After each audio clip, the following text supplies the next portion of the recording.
A poised black woman extends her hand across the gleaming conference table.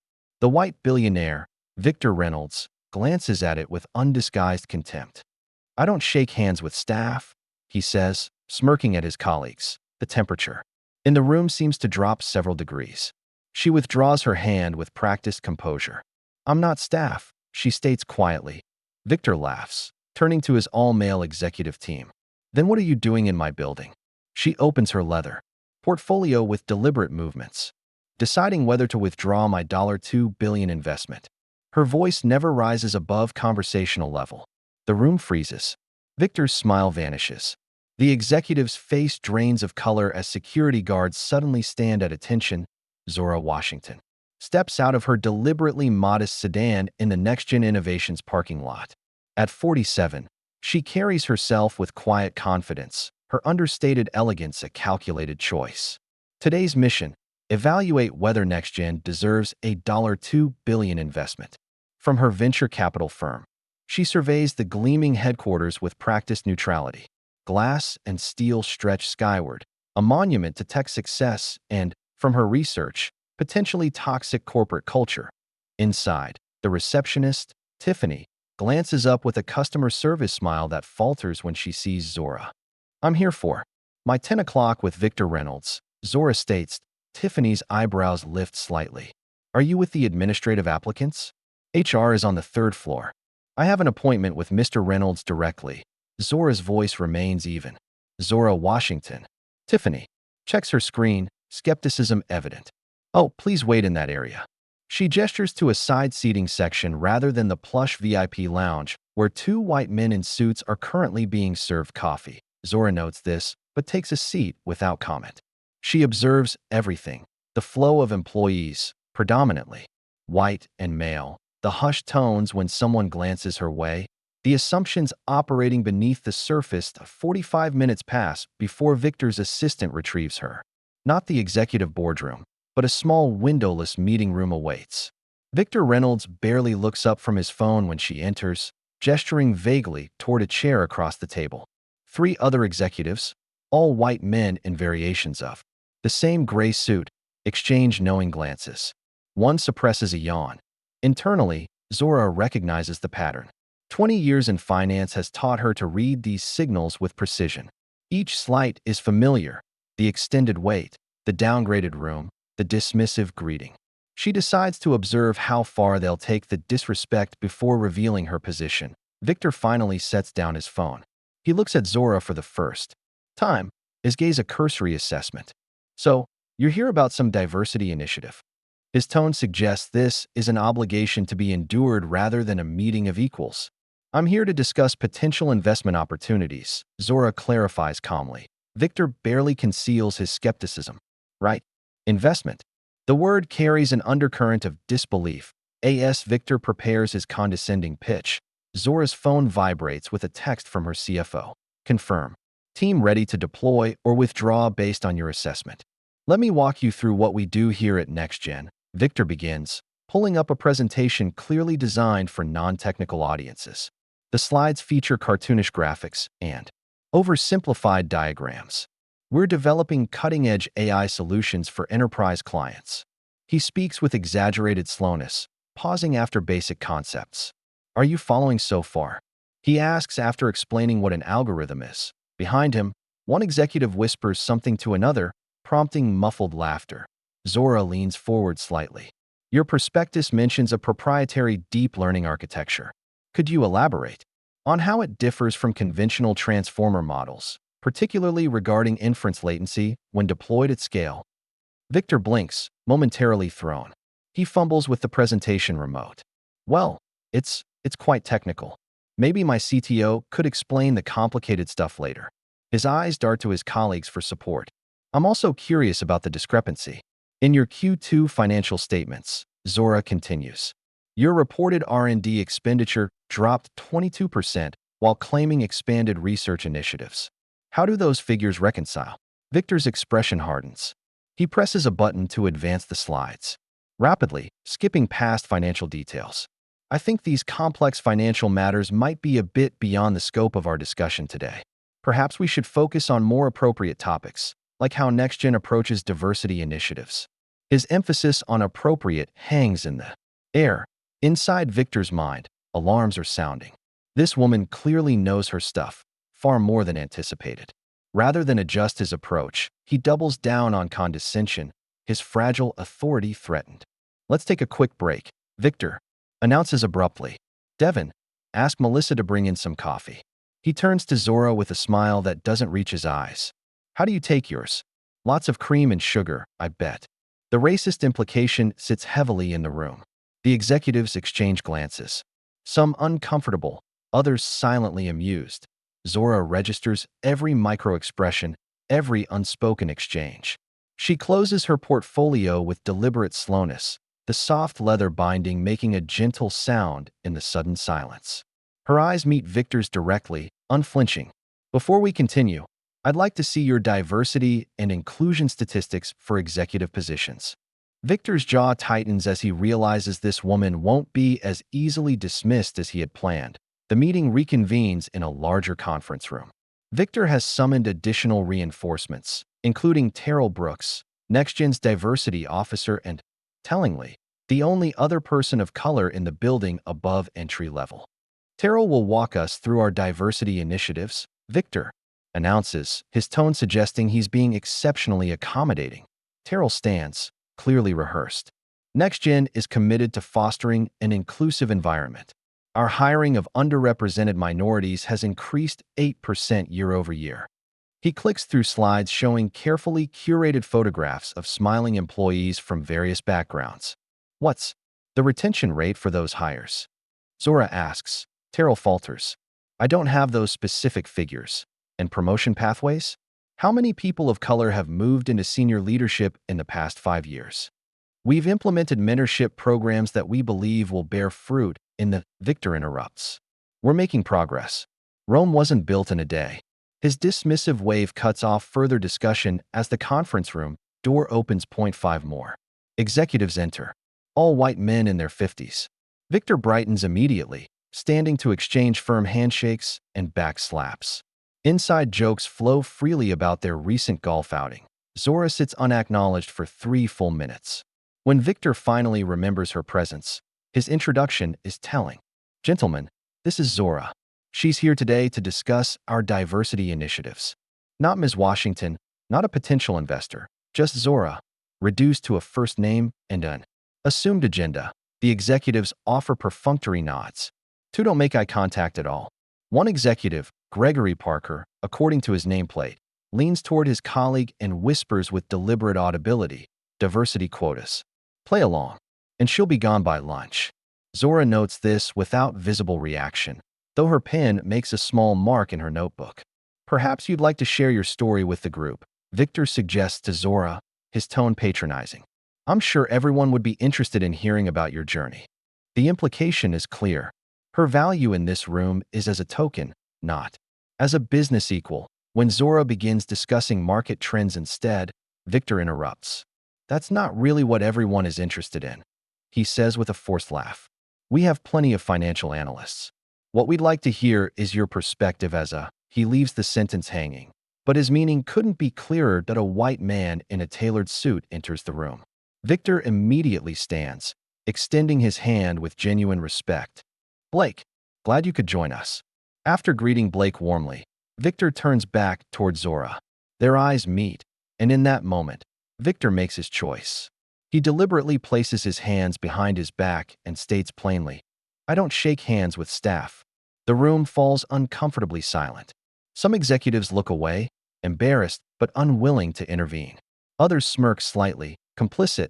Zora doesn't show shock or hurt, only a calm, evaluative gaze. In her mind, this isn't a new wound, but confirmation. This is exactly the evidence she came to find, the pattern she's encountered throughout her 20-year climb through finance's hostile terrain. Without breaking eye contact with Victor, Zora reaches for her phone and sends a one-word text to her waiting team. Execute. If you'll excuse me, Zora says evenly, rising from her seat. I need to use the restroom. Victor waves dismissively, already turning his attention back to Blake. The men immediately resume their conversation as if Zora had never been there. In. The privacy of an empty bathroom stall, Zora allows herself 3 deep breaths, not from distress, but to center her focus. Her hand is steady as she dials a number on her phone. Xavier, she says when her CFO answers. Initiate phase 1. Both options are ready, Xavier confirms. The investment package or the withdrawal strategy. The team is parked 2 blocks away. Begin subtle market signals now, Zora instructs. Make it look organic, just enough to get attention without revealing our hand. And the full documentation package, prepare it. I've recorded everything. They've given us exactly what we came for. She ends the call, studies her reflection in the mirror. The woman looking back has navigated rooms like this her entire career. Rooms where her competence was questioned, her presence resented, her value diminished. But today is different. Today, she holds power they haven't bothered to recognize. Meanwhile, in the conference room, Victor chuckles with his team. Another diversity box checked, he says, loosening his tie. Corporate relations will be pleased we took the meeting. Now about the Anderson acquisition. His assistant hurries in, tablet in hand, expression anxious. Sir, there's something you should see. Victor frowns at the interruption. What is it, Jessica? She shows him the screen. NextGen stock has unexpectedly dipped 1.2% in the last 15 minutes. No negative news has broken. No explanation is apparent. Probably just normal fluctuation, Victor dismisses, though a flicker of concern crosses his face. Nothing to worry about. When Zora returns, the mood in the room has subtly shifted. Several executives are checking their phones. Computer screens display stock tickers. Is something wrong? Zora asks innocently. Nothing to concern yourself with, Victor replies curtly. Just some market movement. Listen, Ms. He pauses, realizing he's never properly acknowledged her surname. I think we've covered everything for today. I'm sure you understand we have real business matters to attend to. Of course, Zora agrees pleasantly. I just need one final meeting with you alone, Mr. Reynolds. Then I'll be on my way. Annoyed but eager to conclude her visit, Victor agrees, leading her to his office while instructing his team to investigate the stock movement. Once the door closes, Zora's demeanor shifts subtly, still composed, but with an unmistakable firmness. I'd like to review my experience at NextGen today, she begins, her voice measured. I was kept waiting for 45 minutes, directed to a side area rather than your VIP lounge, presented with childish explanations of basic concepts, asked repeatedly. If I could follow along, interrupted when discussing finance, referred to only by my first name, told my perspective was only valuable as a token, and finally explicitly refused a handshake with the statement that you don't shake hands with. Staff. Victor begins to interrupt, but Zora continues methodically, her tone never rising. I've recorded our entire interaction, legally, as Georgia is a one-party consent state. Victor's face darkens as his phone buzzes with an incoming call flagged urgent, major shareholders. Victor's phone buzzes again, then again. He glances. Between it and Zora, conflict evident on his face. I need to take this, he says finally, no longer bothering with false courtesy. While Victor speaks in hushed, urgent tones, Zora observes his office. The trophies of success displayed with deliberate prominence, the photographs with celebrities and politicians, the conspicuous absence of any women or people of color in leadership roles captured in the company photos. What do you mean down 3%? Victor hisses into his phone. There's no news, no announcement, nothing. He listens, face growing increasingly tense. Washington Capital Partners? Never heard of them. Why would they? He falls silent, listening. His eyes dart to Zora, then back to his desk. He taps furiously at his computer keyboard, color draining from his face as he reads something on the screen. Zora can track his discovery in real time. The frantic search for Zora Washington. The dawning horror as results populate his screen. Founder and CEO of Washington Capital Partners, one of the most powerful Black-owned investment firms in the country. Over $50 billion in managed assets, known for pulling investments from companies. With toxic cultures, Victor ends his call abruptly and stands, his entire demeanor transformed. The arrogance vanishes, replaced by naked panic. He hurries around his desk toward Zora. Ms. Washington, he begins, voice suddenly obsequious. I believe there's been a terrible misunderstanding. If I'd known who you were, No misunderstanding. Zora interrupts, standing to match his height. You were perfectly clear about who you thought I was and how you felt that person should be treated. She moves toward the door. Victor physically blocks her path. Please, let's discuss this in private, he pleads, desperation evident. I'm sure we can come to an arrangement that benefits us both. The commotion draws attention. Employees in the hallway stop, watching. Some discreetly lift phones, recording. The security guards, who had barely acknowledged Zora's entrance hours earlier, now stand at rigid attention, uncertain whether to intervene as their CEO grows increasingly agitated. The time for that conversation was when you thought I was nobody, Zora says, her composure unshaken despite Victor's looming presence. That he reaches for her arm but stops himself, awareness of witnesses dawning on him. You can't just, I can, Zora states simply. And I am. She steps around him with practiced grace, the movement of someone who has navigated obstacles her entire career. As Zora walks toward the exit, NextGen stock price flashes red on lobby monitors, the decline accelerating to 7%. Whispers ripple through NextGen's headquarters like electricity. Employees huddle around computer screens, frantically searching Zora Washington and Washington Capital Partners. Articles appear on screens. Throughout the building, Washington Capital's history of ethical investment withdrawal. How Zora Washington built a $50 billion empire by demanding corporate accountability. Companies that lost billions after Washington Capital pulled support. In the executive boardroom, Victor paces frantically. How did no one know who she was? How did this happen? The meeting was just listed as Z. Washington, potential investor. His assistant explains, voice trembling. There was no detailed briefing because you said it was just a diversity obligation meeting.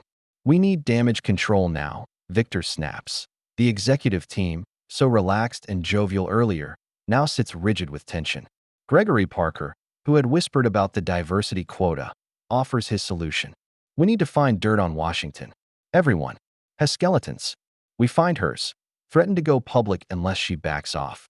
Victor considers this, desperation clouding his judgment. Meanwhile, Zora returns to her car, where Xavier and her executive team await. On tablets and laptops, they monitor NextGen's market position in real time. Just our initial signals caused this drop, Xavier explains, showing her the analytics.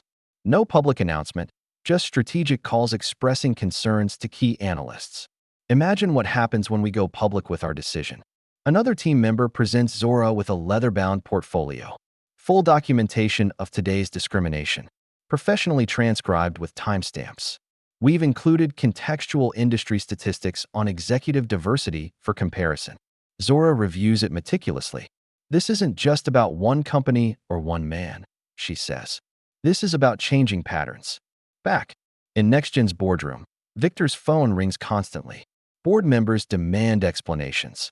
The PR team drafts a statement focusing on miscommunications and NextGen's commitment to diversity, without acknowledging any specific wrongdoing. Victor attempts to call Zora directly. A smooth, professional voice answers. Washington Capital Partners. This is Victor Reynolds. I need to speak with Zora immediately. I'm sorry, Mr. Reynolds. The executive assistant replies coolly. Ms. Washington only takes calls from respectful potential business partners, not staff, as you put it. Would you like to leave a message? Before Victor can respond, breaking news alerts appear on every screen in the boardroom. Washington Capital Partners has released a statement. We are reconsidering all potential investments in companies without demonstrable inclusive cultures. NextGen isn't named specifically, but the timing leaves no doubt about the target. Victor's phone chimes with a calendar invitation. Final investment. Decision meeting, Washington Capital Partners, tomorrow 9 a.m., with a note. You may bring one attorney. Morning financial shows buzz with speculation. NextGen Innovations experienced an unexplained 12% stock drop yesterday, reports a CNBC anchor. Sources suggest a major potential investor witnessed concerning behavior from CEO Victor Reynolds, though details remain unconfirmed. Victor arrives at his office to find the company in crisis. Through the glass walls of the main conference room, he sees his board of directors already assembled without inviting him. Their animated gestures and grim expressions tell him everything. His assistant approaches cautiously, arms laden with papers. These just came in, sir. Emails from major shareholders demanding explanations about yesterday's stock movement and rumors about Washington Capital. Victor grabs the stack, flipping through. Messages with increasing alarm. Words jump out. Deeply concerned. Fiduciary responsibility. Potential leadership change. Emergency shareholder meeting. Across town at Washington Capital's downtown headquarters, Zora conducts her own strategy meeting. Her team reviews documentation and prepares for the upcoming confrontation. Are we being too harsh? Asks a junior team member. NextGen employs thousands of people. This could affect more than just Reynolds. Zora considers the question carefully. Systemic change requires consequences, she explains. Companies understand one language fluently: money. The employees deserve better leadership, and the market deserves transparency about what kind of culture their investment supports.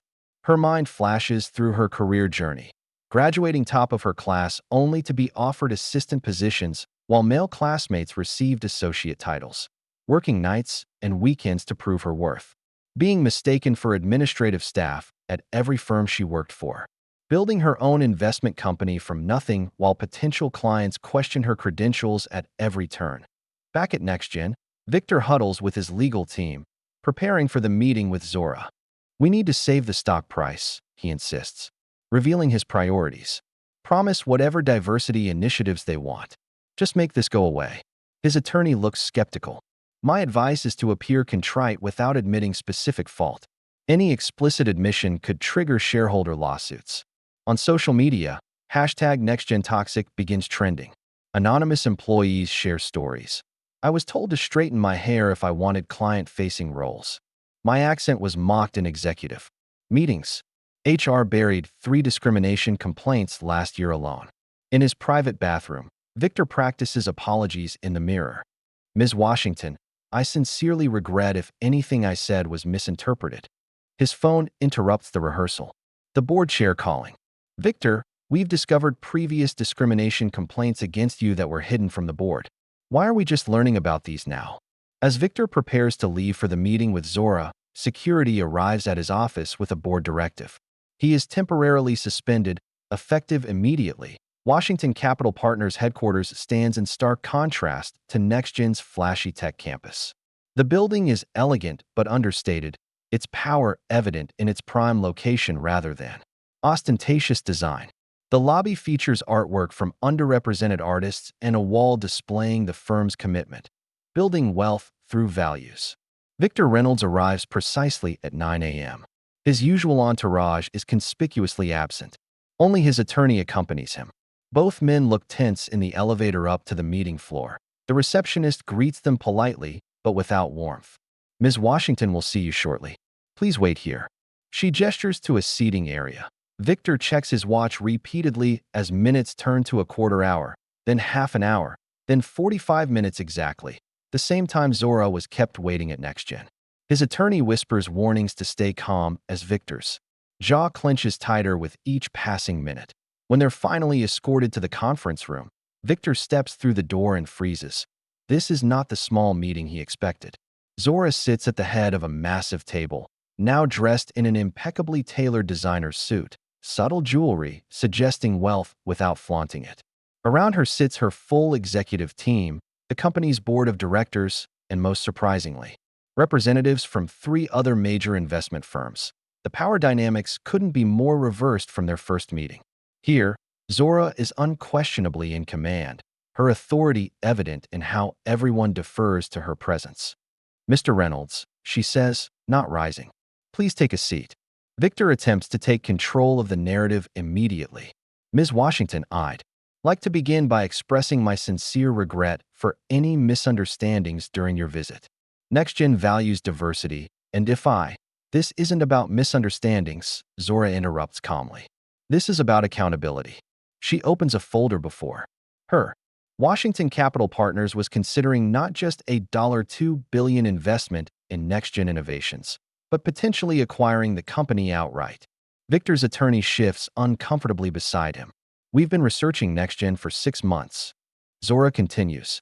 Financial analysis, market positioning, competitive landscape, product pipeline, talent management. Yesterday's visit was the final assessment, a character evaluation of leadership. She slides a thick binder across the table. This documents not just yesterday's incidents, but a pattern throughout NextGen's culture. Victor flips through pages of testimonials from former employees, internal communications, pay disparity statistics, and promotion records, all revealing systematic bias. His face pales. How did you get these internal documents? Former employees who were silenced by NDAs, but who legally can speak to potential investors conducting due diligence, Zora explains. Your legal department should have advised you of that exception. One of the other investment firm representatives leans forward. Washington Capital approached us 3 months ago about a new initiative. We're collectively establishing investment standards that include corporate culture assessments. Companies with discriminatory practices will no longer receive funding, regardless of their profit potential. Another adds, NextGen was our test case. Ms. Washington volunteered to conduct the final evaluation personally. Victor suddenly understands the complete reversal. Zora wasn't seeking his approval or validation. She was determining whether he deserved her money. His attorney whispers urgently in his ear, but he barely registers the words. Washington Capital was founded with a specific mission, Zora says, her voice carrying quiet authority. For generations, people who look like me had to beg for seats at tables owned by people who look like you. I built my own table. She gestures to the executives around her, diverse in gender, race, and age. We manage over $50 billion in assets. The coalition of firms represented in this room controls over $200 billion in investment capital. The magnitude becomes clear to Victor. NextGen's future literally sits in the hands of the woman he wouldn't shake hands with yesterday. This is reverse discrimination, Victor attempts, desperation evident. You're targeting me because I'm a white male in a position of power. Zora's expression doesn't change as she presses a button on a remote. The room speakers play his voice clearly. I don't shake hands with staff. The recording continues with his other comments from throughout the day, each more damning than the last. When the audio ends, silence fills the room. Victor's attorney writes something frantically on a notepad and slides it to him. Victor ignores it. What do you want? He asks finally, defeat evident in his voice. Zora slides another document across the table. Victor expects an acquisition offer at a devastatingly reduced price. Instead, he finds a comprehensive list of required changes to NextGen's corporate governance, hiring practices, and company culture. This isn't a negotiation, Zora states as Victor reads the document. It's the only path forward if NextGen wants to avoid a complete investor boycott. The fallout unfolds like a controlled demolition, systematic and thorough. Day 1. NextGen's board votes unanimously to remove Victor Reynolds permanently. The press release cites leadership inconsistent with company values, without specifying details. They appoint CFO Rebecca Torres as interim CEO, their first female executive. The stock stabilizes at 15% below its previous value. Day 2. Washington Capital Partners shares select documentation with the Equal Employment Opportunity Commission, triggering an official investigation into NextGen's hiring and promotion practices. The carefully redacted materials protect individual privacy while establishing clear patterns of discrimination. Day 3. Former employees begin coming forward. NDAs that prohibited speaking about workplace culture are rendered unenforceable by the federal investigation. Stories emerge of systematic marginalization of women and minorities, particularly in technical and leadership roles. Inside NextGen's boardroom, the remaining executives grapple with the scale of the crisis.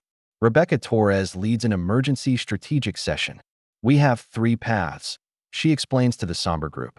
Fight the allegations and lose both in court and the market.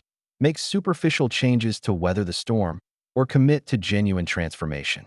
Gregory Parker, Victor's closest ally, argues for resistance. This is extortion. They're using social pressure to dictate how we run our business. No, Rebecca counters. They're using market forces to assign costs to discrimination. There's a difference.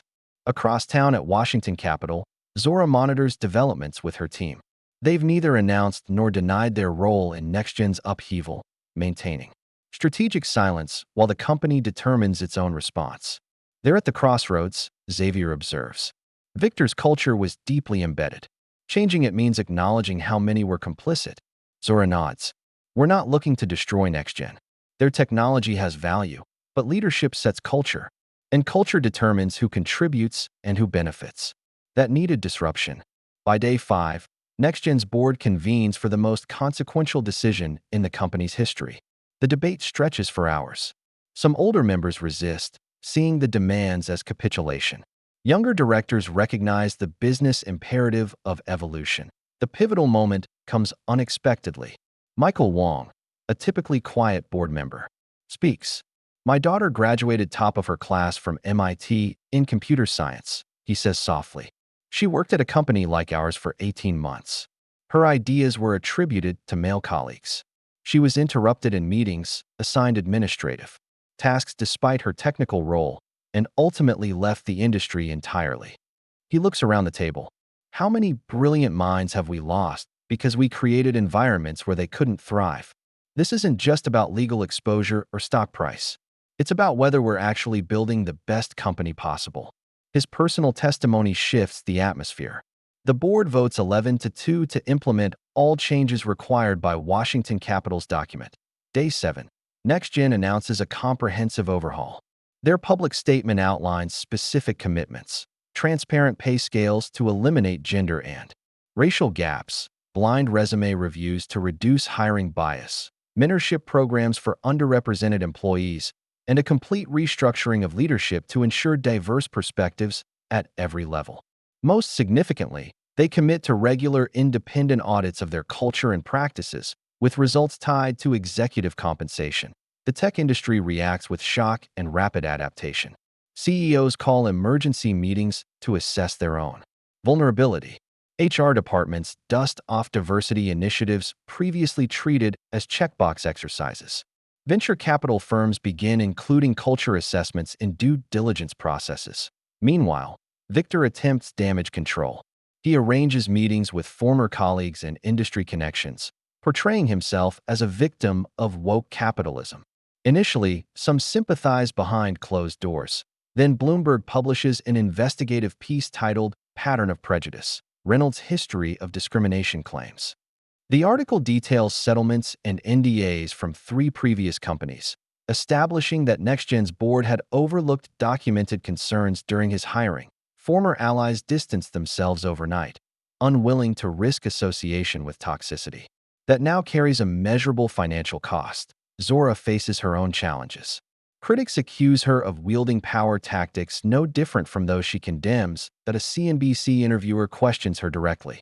Some say you're using financial coercion to impose your values. How is that different from the power imbalances you claim to oppose? Zora answers without hesitation. The difference is that I'm using this power to open doors, not keep them closed. Power itself isn't the problem. It's whether it's used to expand or limit opportunity. The conversation shifts. The narrative. Business publications begin examining the financial impact of exclusive cultures, quantifying lost innovation and talent flight. Harvard Business Review publishes The Inclusion Premium, documenting higher returns from companies with diverse leadership. Within NextGen, transformation proves challenging but real. Some executives resign rather than adapt. Others embrace change with surprising enthusiasm, admitting privately they'd been uncomfortable with Victor's approach, but feared career consequences of challenging him. Rebecca implements a culture reset program developed with outside experts. Initial resistance gives way to cautious engagement as employees recognize the commitment extends beyond public relations. Anonymous feedback channels reveal lingering issues, but also growing optimism. 3 months after Victor's removal, Rebecca presents the board with preliminary results: improved employee retention, increased applications from diverse candidates, and gradual stock recovery as the market recognizes stabilization. This isn't a quick fix, she cautions. We're undoing patterns established over years, but the trajectory is clear. Behind the scenes, Washington Capital monitors progress through multiple channels. Zora receives weekly updates from her team and the independent auditors installed. At NextGen, they're making genuine progress, Xavier reports during their quarterly review. Structural changes are being implemented as agreed. The question remains whether to proceed with investment once they've met all conditions. Zora considers this carefully. Our goal wasn't punishment, but transformation. If they demonstrate real change, withholding investment would contradict our own mission. We need to recognize progress as clearly as we identified problems. 6 months after the confrontation, NextGen unveils its new permanent executive team. The leadership reflects genuine diversity, not through tokenism, but by recognizing previously overlooked talent within the organization and strategic external hiring. Rebecca Torres, now confirmed as permanent CEO, addresses employees and shareholders. Today marks not the end, but the beginning of NextGen's transformation. We've learned that inclusion isn't a peripheral value, but a core business strategy. Tomorrow, we'll announce one final major change that will demonstrate our genuine commitment to this new direction. That evening, Washington Capital Partners receives an unexpected proposal from NextGen's board, a partnership that would pioneer new industry standards for corporate culture accountability. The federal courthouse stands imposing against the gray morning sky. Inside, the hearing room fills with journalists, former NextGen employees, industry observers, and notably, Zora Washington sitting quietly in the back row. Today, Victor Reynolds faces a formal hearing on the consolidated discrimination complaints, now formalized as a class action suit with EEOC oversight. Victor enters flanked by an expensive legal team. His demeanor still projects confidence despite his fall from grace. His tailored suit and practiced smile suggest a man who believes in his ultimate vindication. The proceedings begin with opening statements. Victor's lead attorney portrays him as a traditional business leader caught in shifting cultural expectations. The plaintiff's counsel responds by describing a deliberate and documented pattern of discriminatory practices spanning decades. When Victor takes the stand, his testimony reveals his unchanged perspective. I've always maintained a meritocratic environment, he insists. If certain groups weren't advancing, perhaps we should examine their qualifications rather than assuming bias. The plaintiff's attorney methodically presents evidence. Internal emails directing recruiters to find candidates who would fit the culture, with coded language about avoiding diversity hires just for optics. Performance reviews showing women and minorities consistently rated lower for identical work. Promotion statistics revealing stark disparities even among equally qualified employees. Victor deflects responsibility to company culture and industry standards, positioning himself as merely operating within established norms. Every executive in tech could be sitting in this chair, he claims. The turning point comes when his former executive assistant takes the stand. Jessica Chen testifies that Victor explicitly instructed staff to treat visitors differently based on race and gender.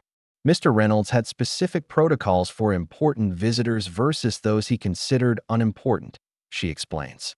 When Ms. Washington's visit was scheduled, he told me to treat it as a diversity obligation meeting, not a serious investment discussion, despite the potential investment amount in the briefing materials. Victor's facade cracks under cross-examination. When asked directly about the "I don't shake hands with staff" comment that precipitated his downfall, "I treat everyone with the level of respect they deserve based on their position," he responds defensively. "That's just business. So you believe certain people deserve less basic courtesy based on your perception of their status?" The attorney presses. "That's how the world works," Victor snaps. "Those at the top earn their position and the respect that comes with it." From her seat in the back, Zora observes, not with satisfaction, but sober recognition. This case represents not just one man, but a system that has protected and rewarded his behavior for decades. For every Reynolds exposed, dozens continue their discriminatory practices unchallenged. After 3 days of testimony, the committee announces their findings. Victor personally violated multiple anti-discrimination statutes. The penalties are severe: industry disbarment preventing him from serving as an officer in any public company for 10 years, significant financial penalties, and mandatory disclosure of his discrimination history to any future employers or business partners. The room clears. Victor finds himself face to face with Zora in the courthouse hallway. For a moment, they regard each other in silence. "You destroyed everything I built," he finally says, voice low with contained fury. "You built something that shouldn't have existed." Zora responds calmly. A company culture that systematically excluded talented people based on what they looked like rather than what they could contribute. You had no right. I had every right, she interrupts. You had power and used it to diminish others. I have power and used it to create consequences for that choice. The difference matters. Victor's response dies on his lips as a news alert chimes simultaneously on multiple phones throughout the hallway. Reporters glance at their screens, then back at Victor with renewed interest. Mr. Reynolds, one calls out. Any comment on NextGen's stock returning to pre-scandal levels under its new leadership? Does this disprove your claim that diversity initiatives would damage the company's market position? Victor pushes past reporters without answering, his carefully constructed narrative of victimhood crumbling as the market itself delivers its verdict on inclusive leadership. 1 year later, the Grand Marriott Ballroom hosts the annual Financial Innovation Summit. The featured panel, Inclusive Investment Standards, the New Market Imperative, draws standing room-only attendance. Zora Washington takes the center seat on the panel, flanked by Rebecca Torres, now permanent CEO of NextGen, and representatives from major investment firms. The moderator opens with a pointed question. 1 year ago, NextG. The moderator opens with a pointed question. 1 year ago, NextGen faced crisis after discriminatory practices came to light. Today, they're outperforming market averages by 12%. Ms. Washington, did you anticipate this outcome when you withdrew potential investment? This was never about punishing one company, Zora responds. It was about challenging the assumption that discrimination has no cost.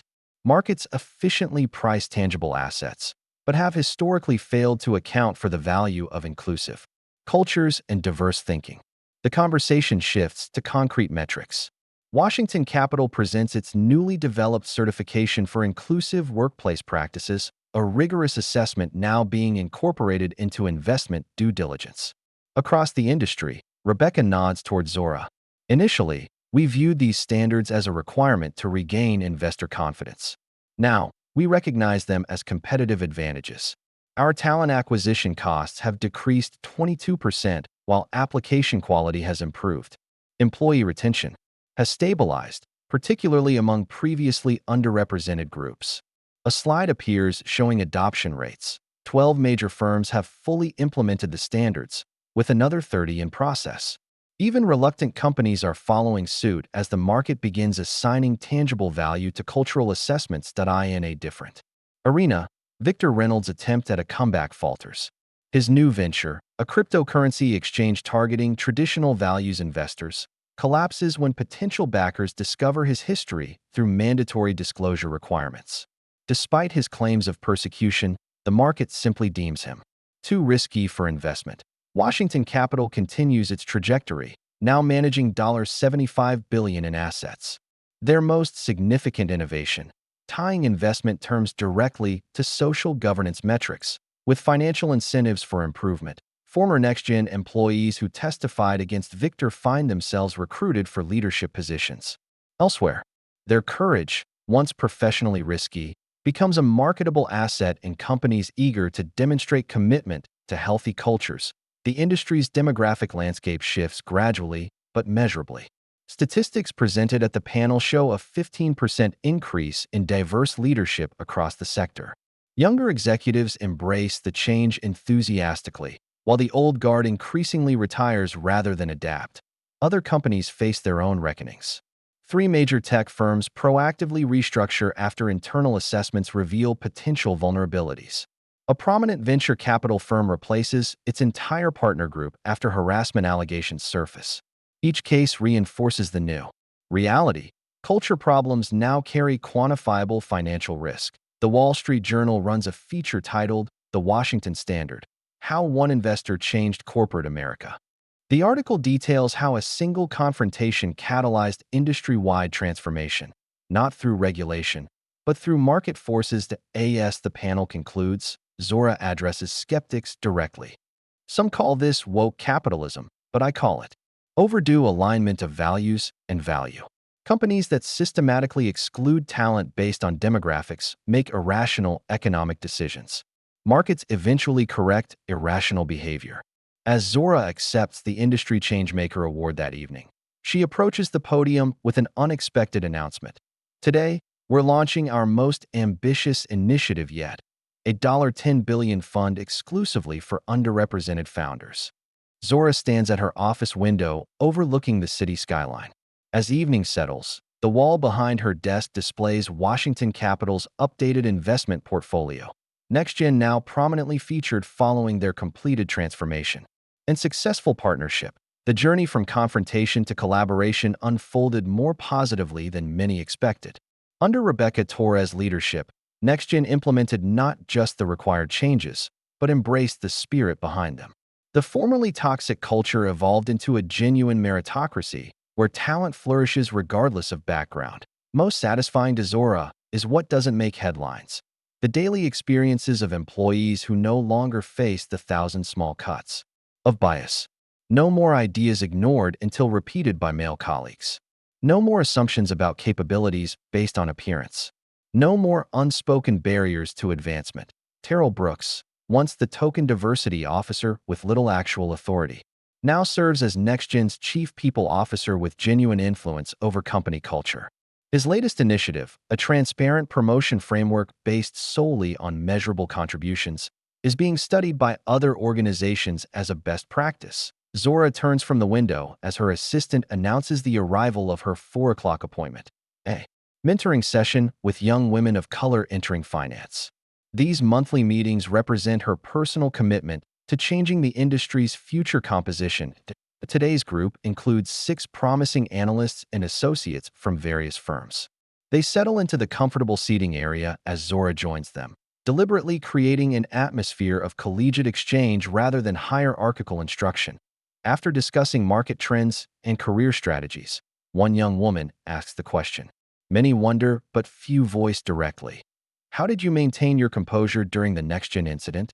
I would have lost my temper after the first insult. Zora considers this thoughtfully. I've played the long game my entire career, she explains. Each slight, each dismissal, each assumption, they weren't just personal affronts, but data points, confirming what needed to change. Reacting emotionally might have been satisfying momentarily, but would have undermined the larger mission.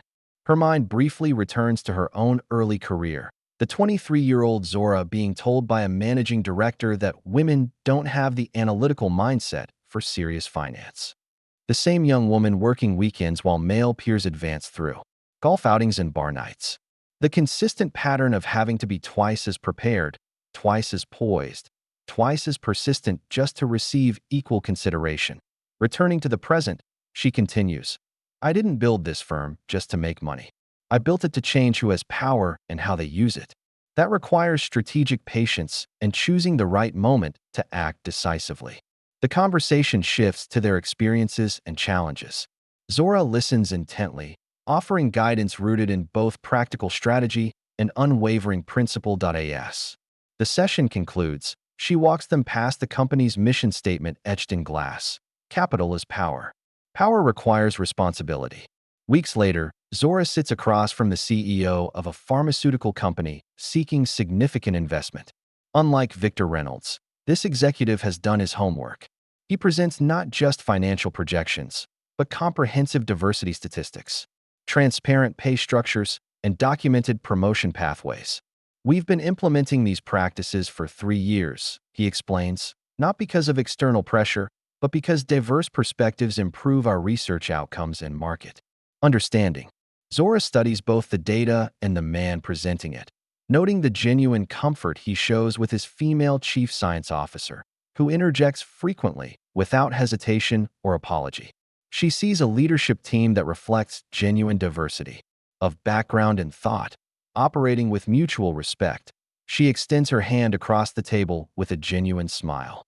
Now, this is a company I'd be proud to invest in. True power isn't measured by who you can refuse to acknowledge, but by who you choose to elevate. What would you do with the power to change an industry? The story of Zora Washington shows that strategic patience and principled action can transform not just individual companies, but entire business cultures. Discrimination in the workplace affects millions, with studies showing that diverse companies outperform homogeneous ones by 36%. Yet biased treatment continues in boardrooms and offices worldwide. Recognition is the first step toward change. Before you go, tap that thumbs up button if you found Zora's story inspiring. Your engagement helps our channel reach more viewers who might need to hear exactly this message today. And if you haven't already, hit subscribe for more powerful stories about justice, accountability, and the courage to stand up against discrimination. Click the notification bell so you never miss our new uploads, each one carefully crafted to deliver that satisfying moment when wrongdoers face the consequences of their actions.